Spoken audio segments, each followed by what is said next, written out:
Now you all probably know that sound affects your emotions, right? When you watch a scary movie and you turn the sound off, what happens? What happens when you turn off the sound when you're watching a scary movie? Not scary anymore, huh? So our Hollywood filmmakers are very much aware of the effects of sound vibration on our consciousness and our emotions. What we're about to show you now is how sound vibration doesn't just affect our emotions, but it affects us physically on a molecular level. Our entire bodies are affected by the sound vibration that we listen to. This research is done by some scientists in Germany, and they specialize in taking high-resolution pictures of drops of water under the influence of sound vibration. So let's go to the first slide.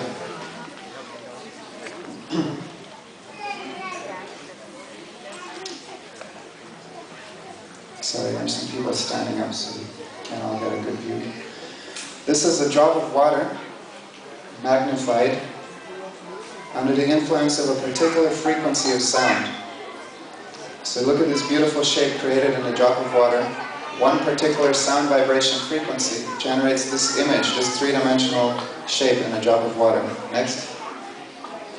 Here you see the whole thing in motion. So as the frequency affects the drop of water, it cycles through that, and when you turn the sound off, it turns back into a drop of water. Next.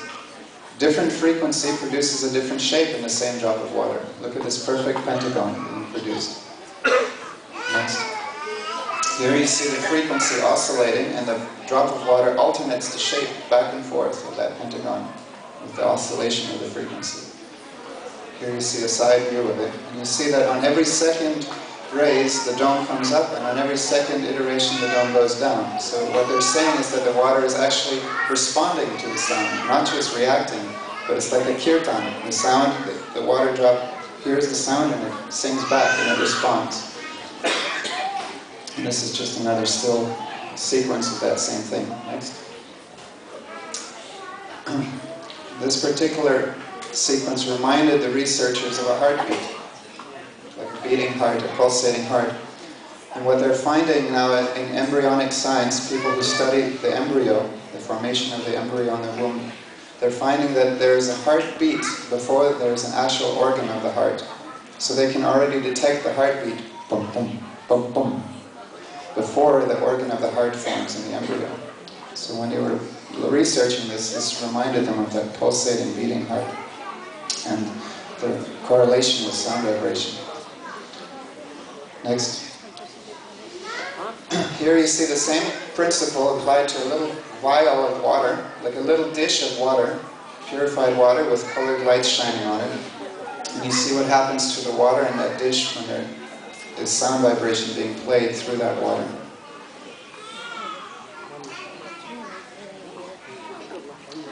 Next. So here we have some freeze frames, some still images of that process at different frequencies. So if you play a really low frequency, 22.1 hertz, through that vial of water, you get an image like this. 27.9 hertz. Look at the beautiful, intricate patterns created by the different frequencies of sound in the water. 30.5 hertz. Now this is really low, almost below the audible spectrum. We're going up and up in the audible spectrum. But look at the intricacy, look at the beauty of these designs. Imagine if you had to draw this with a compass and a pencil, how long would it take you? But it's just a split second, one particular frequency of sound creates this beautiful symmetrical shape. 37.9 hertz. Now we're getting into the audible spectrum. Anybody who's seen a bass guitar before? So the low note on a bass guitar would produce something like this, 102 hertz, a really low note, the low harmonics. This is more in the range of the medium bass. We're getting closer to the human voice. This next slide will be a representation of me speaking right now. Human voice right around that frequency range, 1300 hertz. And this is what happens when you play different instruments through the vial of water. So the speaker is playing the sound of different instruments, like a didgeridoo. Anybody know what a didgeridoo is? It's a long pipe instrument that they play in Australia. So we play a didgeridoo. This is the shape generated in the vial of water. Next. Modern orchestral music. The sound of a gong being played through a vial of water. What does this look like to you? What does this resemble? It looks like a gong, doesn't it?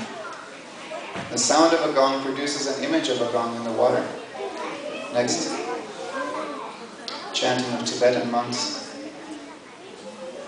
The music of Ravi Shankar. Now this is not produced by us, this is produced by the researchers in Germany. They played the Shiva Tandava mantra and look at the image they got in the vial of water.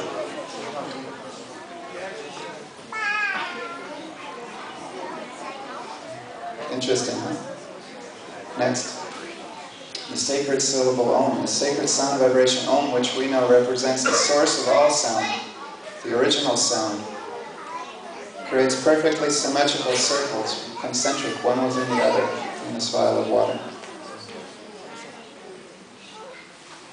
And here the researchers are comparing their findings with shapes found in nature. In other words, look at the frequencies and the vial of water and the shapes it generates and compare it to the shapes found in nature.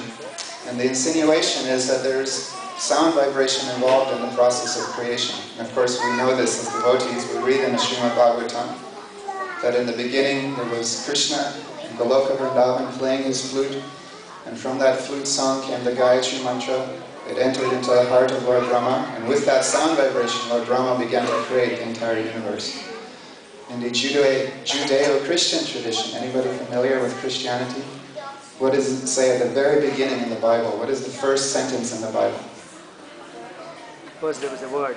First there was the Word, and the Word was God. And through that Word, everything, the whole creation manifested. So we have many parallels showing that sound vibration is very much involved in the process of creation. Next slide. Here you see a video excerpt of a German television documentary done about this research. So they're playing different types of music and showing you what it does to that little vial of water.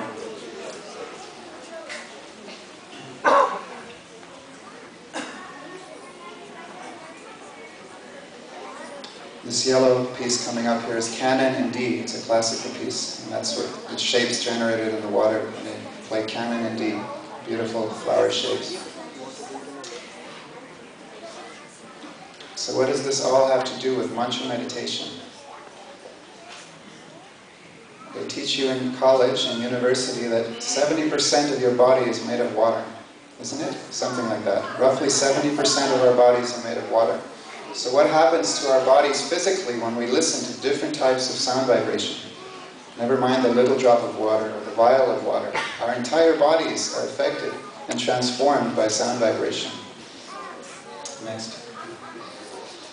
Here you see a few slides of research on the internet of universities applying this knowledge in their courses, teaching about emotions and healing through sound vibration. Next, you see how hospitals are using sound to cure patients. It's a new era of study, a new frontier for modern medicine. And we, of course, have seen the play about sounds in different modes of nature. So for the sake of illustration, these pictures are a little exaggerated. There's some humor here. So what might sound vibration in the mode of ignorance produce? How does it make us feel? Next slide. Something like this, maybe. Imagine what he's hearing in his head right now. Sound vibration in the mode of ignorance produces a lulling effect. Sound vibration in the mode of passion, something we're all familiar with. Passionate music that we hear on the radio. It affects our bodies and our minds. And then sound vibration in the mode of goodness may have a calming effect, a peaceful effect.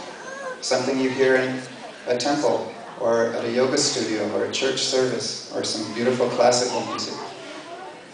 Next. Here you see how the syllable Om and sacred mantras have been written for hundreds and thousands of years in concentric circles like this. Remember the image produced by Om in the vial of water?